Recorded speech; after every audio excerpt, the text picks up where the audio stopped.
जो तुम chat GPT use करते हो ना, सबसे पहले तो वो तुमको यूज़ नहीं करना है। क्यों? क्योंकि अगर तुम एज़ अ बिगिनर हो, तुमने अभी कोई भी नया-नया टेक स्टैक जैसे कि समझ लो सीएसएस हो गया या बेसिक एचटीएमएल हो गया, तो तुम डायरेक्ट चैट जीपीटी से उससे नहीं पूछ सकते कि टीच मी एचटीएमएल और सीएसएस, क्योंकि वो तुमको बिल्कुल शॉर्ट पॉइंट्स में तुमको बता देगा और तुम वो पढ़ के तुमको लगेगा कि अरे ये तो बहुत ईज़ी और मेरे को आ चुका है, लेकिन ऐसा नहीं होता है। कोडिंग ऐसे वर्क नहीं करती है, ख़ासकर अगर आप बिगिनर हो तो बिल्कुल भी नहीं। सबसे पहले आप उसके बारे में ब्लॉग्स पढ़ो, स्टैक ओवरफ्लो पे जाओ, अपने डाउट्स देखो, उन सबको क्लियर करो। फंडामेंटल्स होते हैं बहुत ज़्यादा ही ज़रूरी होते हैं। अगर वो आपके क्लियर नहीं है ना, अगर फंडामेंटल्स आपके क्लियर नहीं है, तो आप कभी भी कोड खुद से कर नहीं पाओगे। अगर चैट जीपीटी कल को आपको गलत कोड देता है और वो वर्क नहीं करता है ना, तो आप उसको डीबग ही नहीं कर पाओगे। आपको समझ ही नहीं आएगा कि एक्चुअली में गलती कहाँ है, क्यों ये जो कोड है ये चल नहीं रहा। क्यों? क्योंकि आपको तो बेसिक्स नहीं पता है, आपको फंडामेंटल्स नहीं आते। आपको जो चीज़ आती है वो है कॉपी पेस्ट, कि कैसे आप चैट जीपीटी को कमांड देते हो, वो आपको कोड देता है और आप उसको बस पेस्ट करके चला देते हो। ऐसे जो है कोडिंग नहीं होती है, ऐसे आप एक अच्छे इंजीनियर नहीं बन सकते। इसलिए अगर आप बिगिनर हो, तो सबसे पहले आप उसकी डॉक्यूमेंटेशन में जाओ, आप उस स्टैक को अच्छे से पढ़ो, देखो, उसको इम्प्लीमेंट करो।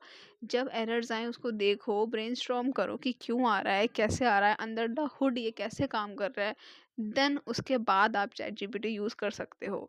जब आपको कोड पढ़ के समझ आने लग जाए, जब आप 2 कोडों में डिफरेंस बता पाएँ कि इस कोड में क्या हो रहा है और इस कोड में क्या हो रहा है, देन आप एक अच्छे इंजीनियर हो। आप देन चैट जीपीटी का यूज़ कर सकते हो ताकि आपके काम की स्पीड बढ़ जाए। अभी भी मैं ये नहीं बोल रही कि आप डायरेक्ट चैट जीपीटी यूज़ करो। अगर आपको टाइम बचाना है, आपको वो काम आता है, आपको बस स्पीड चाहिए, तो आप चैट जीपीटी का यूज़ कर सकते हो। देन दूसरी चीज़ अब आप ये है कि अगर आपको आपको किसी भी टेक स्टैक में एक्सपीरियंस आ गया है और अब आप हमेशा सिर्फ चैट जीपीटी ही यूज़ करे जा रहे हो हर एक छोटे से छोटे कोड स्निपेट के लिए, हर एक चीज़ के लिए, तो भी ये आपके लिए अच्छी चीज़ नहीं है, क्योंकि आप चैट जीपीटी के ऊपर इतना डिपेंड हो चुके हो कि अगर उसमें कुछ नया अपडेट आता है तो भी आपको नहीं पता चलेगा कि इस टेक स्टैक में अब ये नई फंक्शनैलिटी आ चुकी है, अब आप इसका यूज़ कर सकते हो। आप बस और बस कॉपी पेस्ट करते चले जाओगे और आप कोड रन करोगे, वो चलता चला जाएगा।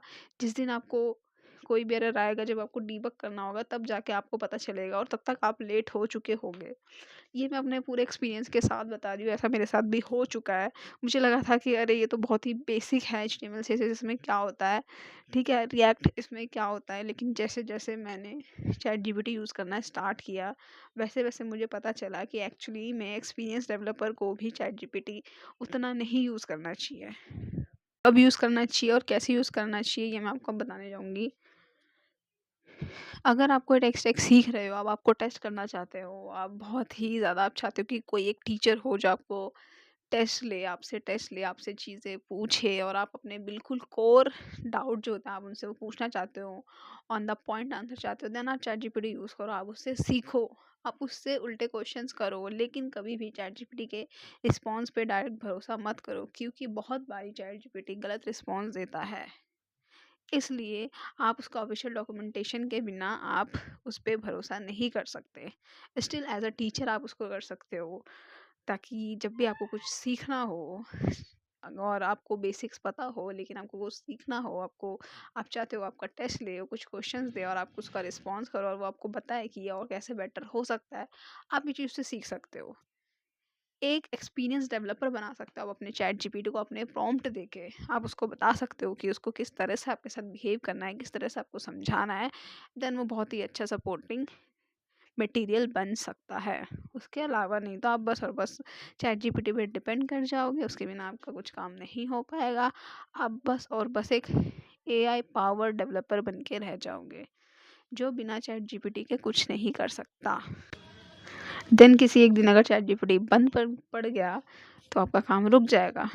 क्यों? क्योंकि आपको कमांड्स देनी आती है, आपको टेक स्टैक के बारे में आता है, लेकिन जो हैबिट है, जो ब्रेनस्टॉर्मिंग है, जिसकी वजह से लोग कोड लिख के काम कर सकते हैं, जिससे लोग खुद कोड लिखते हैं, वो आप में वो हैबिट आपकी चली जाएगी और आप वहीं पे स्टक फील हो जाओगे। उस दिन आपकी वैल्यू जो है इंजीनियरिंग फील्ड में, वहाँ पे ख़त्म हो जाएगी।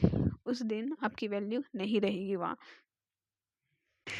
इसलिए गाइस चैट जीपीटी का यूज़ बहुत ज़्यादा ध्यान से करो, उसको अपने फ़ायदे के लिए यूज़ करो, उसका हार्म मत करो, उसका अच्छे से फ़ायदा उठाओ, उससे चीज़ें सीखो, उससे चीज़ें कराओ लेकिन अपने ज़रूरत के अनुसार। उसको अपना ज़रूरत मत बनाओ। बस इतना ही, ऐसी ही और वीडियोज़ के लिए सब्सक्राइब करो, मैं ऐसे ही छोटी-छोटी वीडियोज़ डालूँगी। Thank you, bye.